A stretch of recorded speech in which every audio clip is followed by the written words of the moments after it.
Allohga bo'lgan ishonch, hayot ne'mati, qalb xotirjamligi, ko'zlar quvonchi, saodat manbar kuyi. Xotirjamlik va farovon hayotni istagan banda, Allohga bo'lgan ishonching qani? Pokiza juftni istagan yigit, Allohga bo'lgan ishonching qani? Saodatli kunni istagan banda, Allohga bo'lgan ishonching qani? Qarzdor banda, Allohga bo'lgan ishonching qani? Musibatlarni boshidan ko'tarilishigini bandalar, Allohga bo'lgan ishonchimiz qani? Gunohkor bandalar, gunohlarni kechirishiga bo'lgan Allohga bo'lgan ishonchimiz qani? Bizga mana shu ishonch naqadar kerak shu kunlarda. Suv bilan havodan ko'ra zarurroq bo'lgan ishonch. Bizda shu ishonch bormi? Axir Alloh menga duo qilinglar, ijobat qilaman degan, ishonmaymizmi? Allohdan ko'ra rostgo'yroq kim bor? Axir Parvardigorimiz Alloh tanglik, kambag'allikdan keyin yengillik, boylikni ham paydo qilib degan so'zga ishonch qani? Tanglik, mashaqqatdan keyin kenglikni ham, boylikni ham beraman deyapti Alloh. Ishonmaymizmi? Ishonaylik birodarlar. Tushkunlikka tushmaylik. Har xil gaplarga quloq solavermaylik. Peshonamizga Alloh yozgandan oshcha narsa bo'lmaydi. Chunki hakimlardan biri aytgandek, yozilgan bo'lsa qayoqqa qoching? Yozilmagan bo'lsa nimadan qo'rqing? Yozibdimi? Qayoqqa borsam yetib boradi o'sha narsa. Yozilmabdimi? O'tga tashlasa o't kuydirmayapti. Pichoq torsa pichoq kesmayapti. Suvga tashlasa oqizmayapti. Sahroda o'lmayapti. Chunki nima qilmagan? Yozmagan. Qani shunga ishonch. Parvardigor qalblarimizda o'zingga bo'lgan muhabbatni sobit qilgin. O'zingga bo'lgan ishonchimizni, tavakkulimizni mustahkam va quvvatli qilgin. O'zingni zikring, shukringlarni hidoyat qilgin.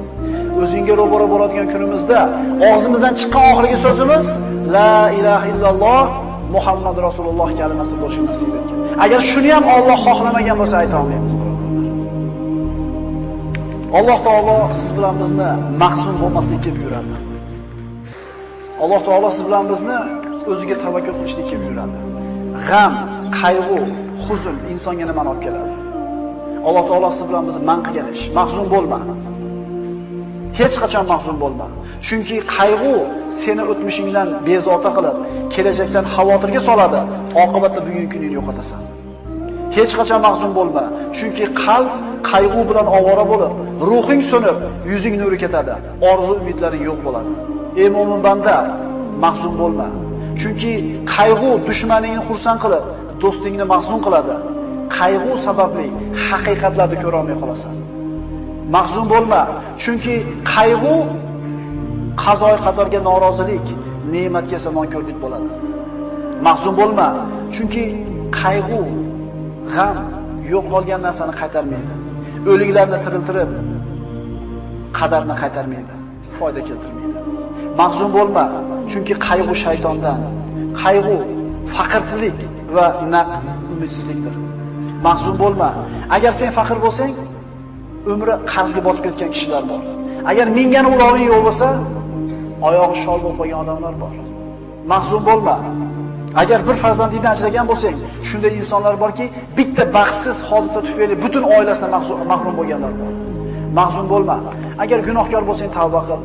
Yomon ish qilgan bo'lsang, istig'for et. Xato qilgan bo'lsang, isloh qil. Allohning rahmati keng, tavba eshiklari ochiqdir.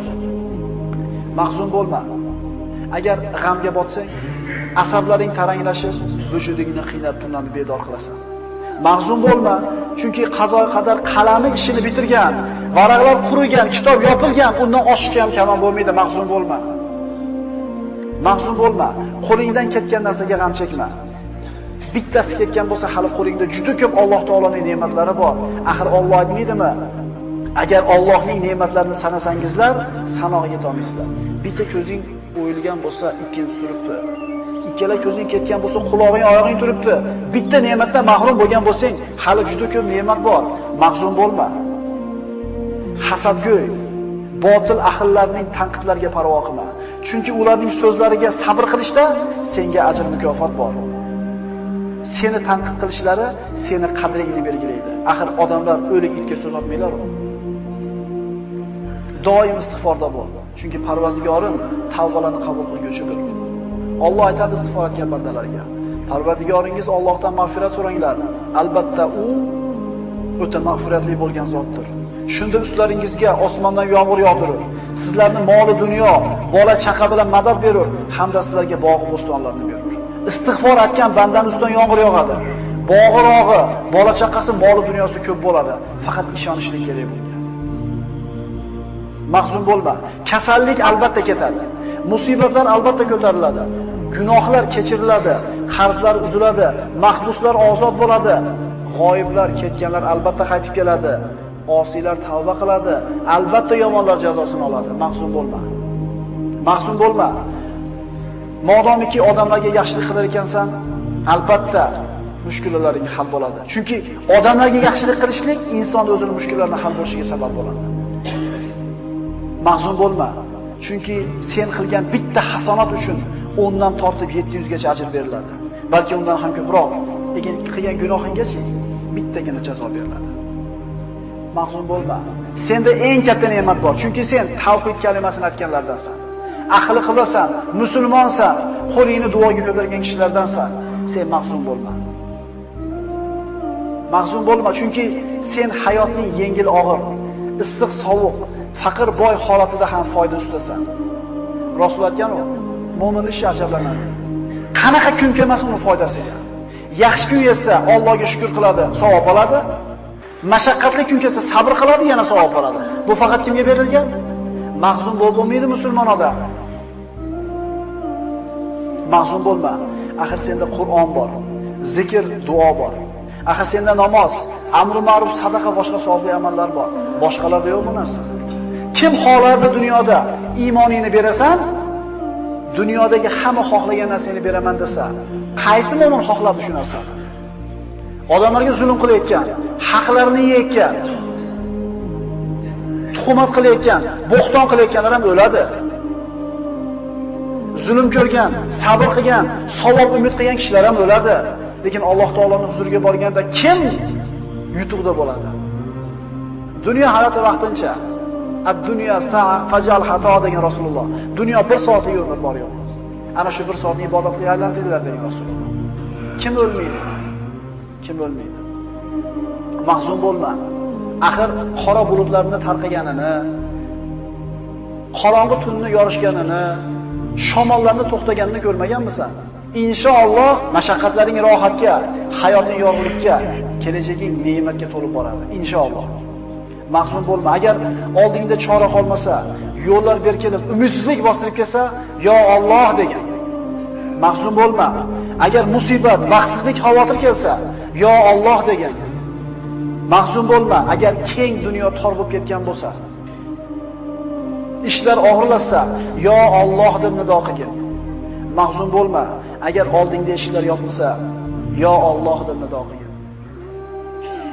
Odam boshiga qiyin kun tushsa, tashvish bostirib kelsa, o'zini u teshik urib ko'radi, bu teshik urib ko'radi, undan yordam so'rab ko'radi, bundan pul so'rab ko'radi, unga dardini aytib ko'radi, bunga shikoyat qilib ko'radi-da, oxirida nima deydi? Alloh endi o'zing borsan endi. Qachon? Oxirida. Siz Alloh deng, mushkulingizni Alloh kimi qo'li bilan qanaqa qilib hal qilib beradi, uni kim biladi? Chunki unga saharlarda hojatlarni so'rab qo'llar cho'ziladi. Qalblar uning marhamatidan umid qiladi. Uning ismini aytib, ko'ngillar taskin topadi, ruhlar orom oladi, asablar tinchlanadi. Uning ismini qalbingdan aytgin. Ishonib unga duo iltijo qilgin. Uning rahmatidan umid qil. U duolaringni eshitib turganiga va albatta ijobat qilishiga ishongin. Shunda agar shunday so'rasak, nima bo'ladi? Omonlik, xotirjamlik, farovonlik, to'kin sochinlik, quvvat, izzat, yordam, lutf, inoyat, ihson keladi Alloh tomonidan. Faqat shunga loyiq bo'lishlik kerak. Yo Alloh, bedor ko'zlarga xotirjamlik uyqusini, omonlikni bergin. Istirobga tushgan qalblarga taskin va halovat bergin. Ularga yengillik va yaqin fathini bergin. Yo Alloh, ko'zlarni o'z nuringga hidoyat qilgin. Adashganlarni to'g'ri yo'lingga boshlagin. Parvardigoro, bizlardan g'am qayg'ularni ketkizgin. Ya Alloh, agar unutgan yoki xato qilgan bo'lsak, bizni azobiga giriftor aylama. Parvardigoro, bizlarning zimmamizga bizlardan ilgari o'tganlarning bo'yinlariga qo'ygan yukini yuklama. Bizlardan tashvish iztiroblarni ketkizgin. Xavf va xatardan yolg'iz o'zingdan panoh so'raymiz. Parvardigor, sendan boshqalarga suyanib qolishdan, boshqalardan umid qilib qolishlikdan panoh so'raymiz. Sen bizning hojamizsan. Yengil kunimizda, og'ir kunimizda, tashvishli xotirjam kunimizda Allohga o'ziga ishonaylik.